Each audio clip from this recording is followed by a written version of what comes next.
কাশি হবে না, অন্য মানুষেরা যে তোমাকে সেখান থেকে নামায় দিবা, ওই বিল্ডিং থেকে বের করে দেবে, না না এমন হবে না। খালিদিনা ফিহা আবাদা, ওই বিল্ডিং এর মধ্যে, ওই ঘরের মধ্যে তুমি অনন্ত অসীম কাল পর্যন্ত অবস্থান করবে। জোরে কোন সুবহানাল্লাহ।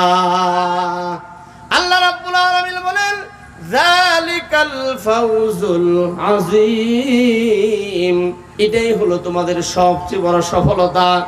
একজন মানুষের সবচেয়ে বড় সফলতা হলো তার জান্নাত পাওয়া, জান্নাতের নাজ ও নিয়ামত পাওয়া। আমরা সকলে জান্নাতে যাইতে চাই কি চাই না? আমরা সকলে জান্নাতে যেতে চাই, কিন্তু আব্দুল কাদের জিলানী রাহমাতুল্লাহি আলাইহি বলতেন, জান্নাত ও জাহান্নাম সে ইয়া রব কিয়া করো, আরজু হাকে মাই তুজে দেখা করো। আল্লাহ, আমি জান্নাত দিয়ে কি করব, জাহান্নাম দিয়ে আমি কি করব? আমার আকাঙ্ক্ষা হলো, আরজি হলো তুমি আল্লাহ রাব্বুল আলামিনের সাথে দিদার করা। জোরে জোরে কোন সুবহানাল্লাহ। জান্নাতের মধ্যে অসংখ্য অগণিত নিয়ামত প্রাপ্তির পরে আল্লাহ রাব্বুল আলামিন সাধারণ জান্নাতীদেরকে জিজ্ঞাসা করবেন, বলো আর কি বাকি আছে? সাধারণ জান্নাতীরা মনে মনে বলবে, হাই রে, আঙ্গুর পাইলাম, আপেল পাইলাম, কমলা পাইলাম, বেদনা পাইলাম, আরো কত কিছু পাইলাম, হুর পাইলাম, গালমান পাইলাম, জান্নাতের ভিতরে তো কত কিছুই পাইলাম, আবার কি বাকি আছে? সাধারণ জান্নাতীরা উলামায়ে কেরামের দিকে তাকিয়ে বলবে, হুজুর আপনারা জবাব দেন, কারণ আপনারা কোরআন পড়েছেন, আপনারা হাদিস পড়েছেন, কোরআনের ভিতরে আর কি বাকি আছে, হাদিসের মধ্যে আর কি কি বাকি আছে এই সম্পর্কে আপনারা জানেন। সেদিনও পড়াইলাম, মিশকাত শরীফের মধ্যে পড়াইলাম, বুখারীর মধ্যে দরস দিলাম, বুখারীর মধ্যে তাকরীর করলাম।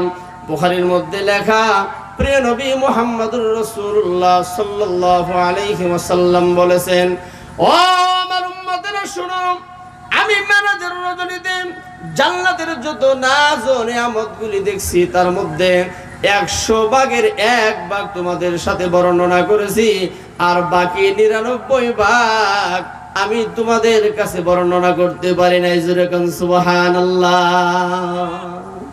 আল্লাহ রাব্বুল আলামিন ওই জান্নাতের মধ্যে এমন কিছু নাজ ও নিয়ামতগুলি রেখে দিয়েছেন, তার মধ্যে সাধারণ জান্নাতের বলবে, হুজুর আপনারা জবাব দেন। উলামায়ে কেরাম আল্লাহ রাব্বুল আলামিনকে ডেকে ডেকে বলবেন, প্রভু হে, ও আমাদের আল্লাহ,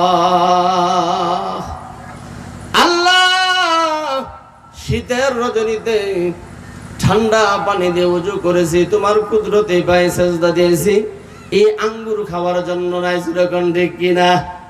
আয় আল্লাহ, এই শীতের রজনীতে মাহফিলের ভিতরে গিয়ে উলামায়ে কেরামের জবান থেকে সুন্দর সুন্দর আলোচনা শুনেছি, কোরআন হাদিসের আলোচনা শুনেছি, এই সমস্ত আপেল খাওয়ার জন্য নাই।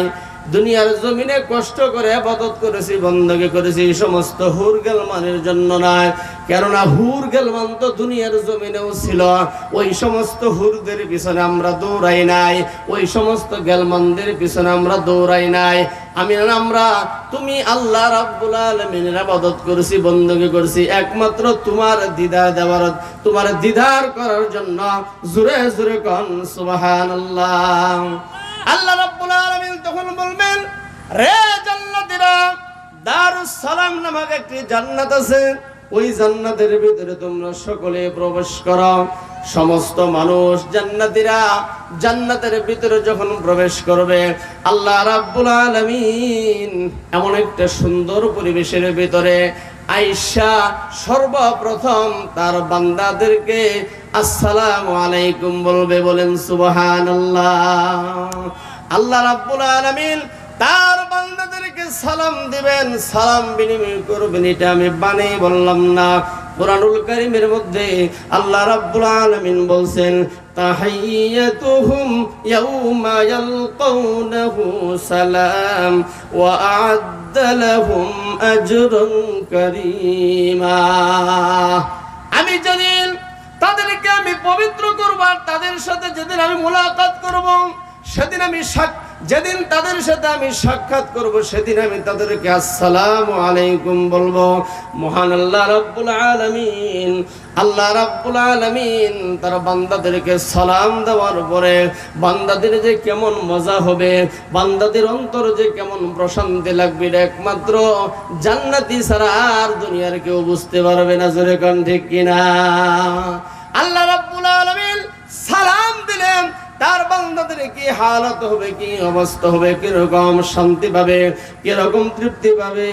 এরকম তৃপ্তির কথা দুনিয়ার কোন বক্তা, দুনিয়ার কোন মুফতি মুহাদ্দিস, দুনিয়ার কোন ইমাম সাহেব, খতিব সাহেব, কোন বক্তা সাহেব ওয়াজ করে বুঝাইতে পারবে না। জোরে কোন ঠিক কিনা?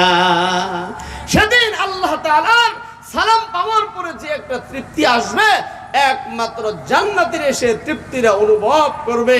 আর কেউ এটা ওয়াজ করে, কোন প্রকার লেকচার দিয়া, কোন প্রকারের বক্তব্য দিয়া, অথবা অন্য কোন উদাহরণ দিয়া এটা বোঝানো সম্ভব না। আল্লাহ রাব্বুল আলামিন বলবেন, তা ইয়া ইবাদি লা খাউফুন আলাইকুমুল ইয়াওমা ওয়ালা আনতুম তাহজানুন।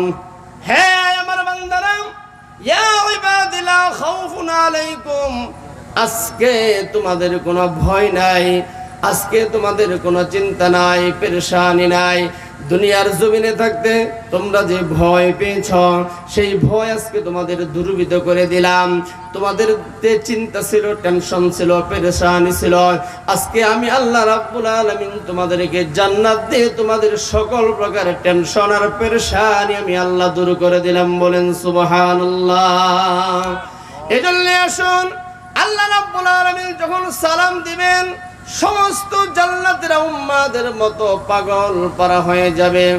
সমস্ত জান্নাতীরা মহান আল্লাহ রাব্বুল আলামিনের দিকে তাকিয়ে থাকবে। কুরআনুল কারীমের মধ্যে আল্লাহ রাব্বুল আলামিন বলেন, উজুহু ইয়াউমাইদিন নাযিরা ইলা রাব্বিহা নাযিরা ওয়া উজুহু ইয়াউমাইদিন বাসিরা তাযুন্নু আন ইউফআলা বিহা ফাকিরা।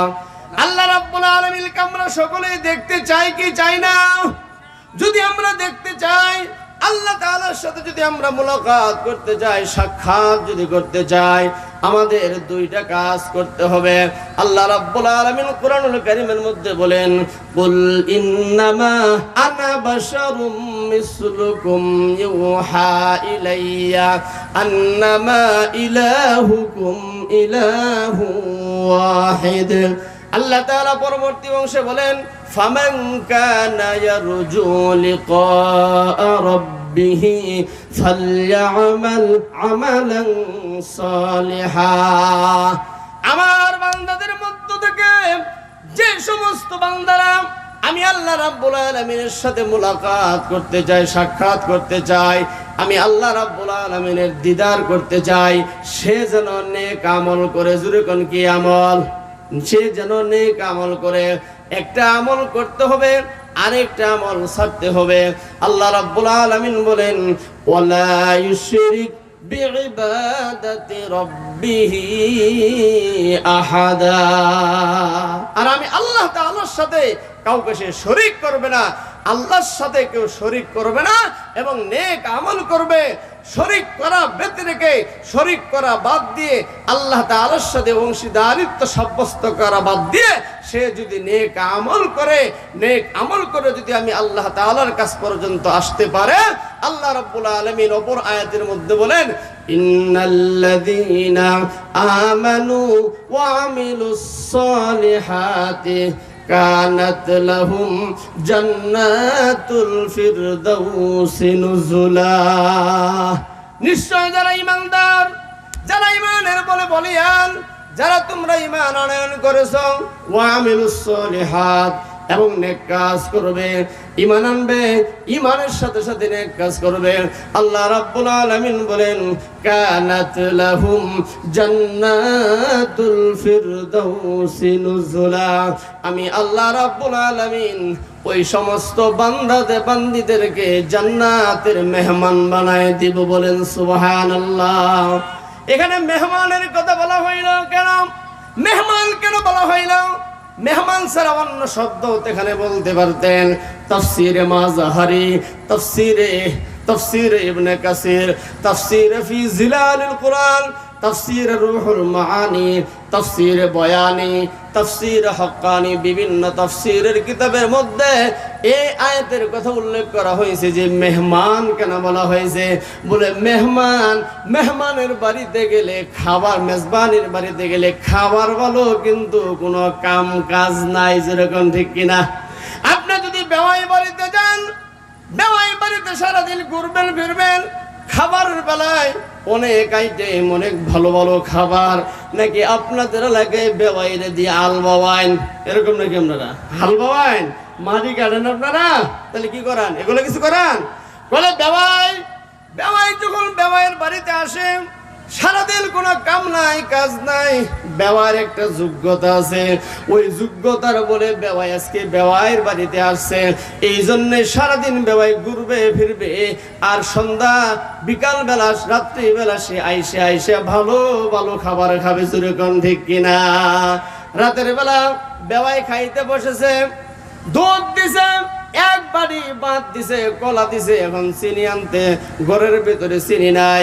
দেখা যায় বেনি ম্যাডাম বেনি হাতের ভিতরে ধরে বলছে, বেওয়াই দুধ ভাত মুখে দিবেন না, আপনার বেওয়াই চিনি আনতে ভুলে গেছে, আপনার পুতুরাকে পাঠাইছি দোকান থেকে চিনি আনার জন্য, জোরে কান ঠিক কিনা?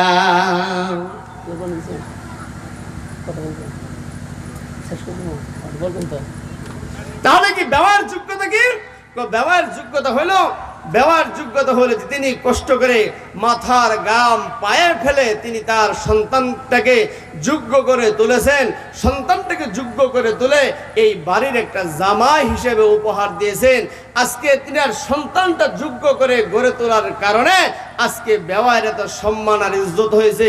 ঠিক তেমনি ভাবে কিয়ামতের ময়দানে যারা নাজাত পেয়ে যাবে, মুক্তি পেয়ে যাবে, দুনিয়ার জমিনে যারা কষ্ট ক্লেশ করে আল্লাহ সুবহানাহু ওয়া তাআলার ইবাদত বندگی করে যাবে, দুনিয়ার জমিনে একটুখানি কষ্ট ক্লেশ হইতে পারে, এই সমস্ত কষ্ট ক্লেশ নিয়ে সে যদি ইবাদত বندگی করে কিয়ামত পর্যন্ত যাইতে পারে, অথবা তার আমলনামা যদি ডান হাতে আনতে পারে, আল্লাহ সুবহানাহু ওয়া তাআলা বলেন, এখন আর বান্দা তোমার কষ্ট নাই, এখন তুমি মেহমানের মতো শুধু খাবে আর খালি জান্নাতের মধ্যে ঘুরবে, জোরে জোরে কোন সুবহানাল্লাহ। আল্লাহ সুবহানাহু ওয়া তাআলা আমাদের সকলকে জান্নাতের মেহমান হওয়ার তৌফিক দিন। সকলে বলেন আমিন। ওয়া আখিরু দাওয়ানা আনিল হামদুলিল্লাহি রাব্বিল আলামিন। আসসালামু আলাইকুম ওয়া রাহমাতুল্লাহ।